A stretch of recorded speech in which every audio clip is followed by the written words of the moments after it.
সম্মানিত দর্শক এবং শ্রোতাবৃন্দ, আমি যশোরী বাংলাদেশি সেবা পার্টির পক্ষ থেকে আপনাদের সকলকে জানাই আসসালামু আলাইকুম ওয়া রাহমাতুল্লাহ। ডক্টর ইউনূস সরকারকে আমি বলতে চাই বাংলাদেশি সেবা পার্টির পক্ষ থেকে যে আপনারা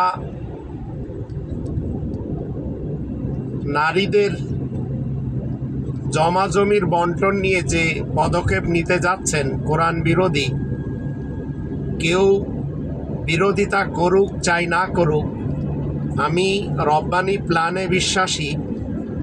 রব্বানি প্ল্যান তাদেরকে 1/3 দিয়েছে।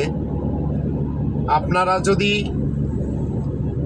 এর ব্যতিক্রম কোনো কিছু চান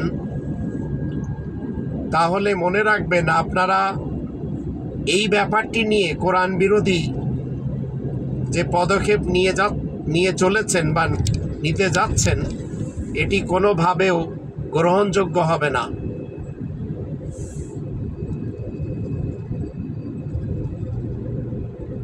একজন নারীকে আল্লাহ রাব্বুল আলামিন তার কনস্টিটিউশনে বলে দিয়েছেন কতটুকু সে পাবে।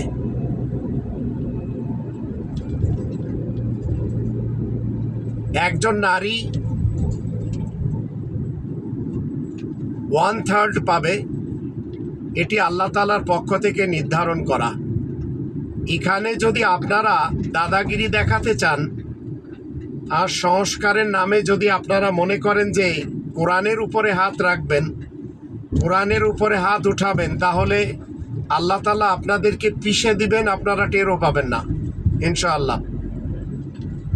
আর আপনারা যদি এই বিধান এদেশে কার্যকরী করতে যান যে নারীদেরকে অর্ধেক দিতে চাচ্ছেন সম্পত্তির, তাহলে এত বড় ভুল আপনারা করতে যাচ্ছেন যে ভুলের খেসারত আপনাদের এই পৃথিবীতে দিতে হবে ইনশাআল্লাহ। আর সবচেয়ে বড় যে সমস্যা আপনারা ঘটাবেন যদি এটি কার্যকর করা যায়, তাহলে এমনিতেই আমরা জানি আমাদের দেশের ভাইয়েরা বাবার মৃত্যুতে বোনদেরকে যে 1/3 আল্লাহ তাআলা দিতে বলেছেন সেটি তারা দেয় না। তাতে প্রত্যেকটা ফ্যামিলিতে কোনো না কোনোভাবে গণ্ডগোল লেগেই আছে। আর যখন আপনারা অর্ধেকের নিয়ম করে নেবেন, তখন যে ভয়ানক চ্যালেঞ্জ সামনে এসে দাঁড়াবে সেটি হলো ঘরে ঘরে আপনারা এই নারীদের, এই মেয়েদের পক্ষ থেকে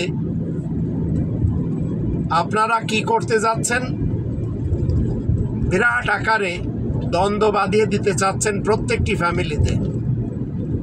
কারণ এই নারীরা যখন আপনাদের এই নিয়ম মতে অর্ধেক সম্পত্তির জন্য আদালতে যাবে, তখন এই মেয়ে তার ফ্যামিলির প্রত্যেকটি সদস্যের বিরুদ্ধে পাঙ্গা নিবে, সংঘর্ষ বাঁধাবে।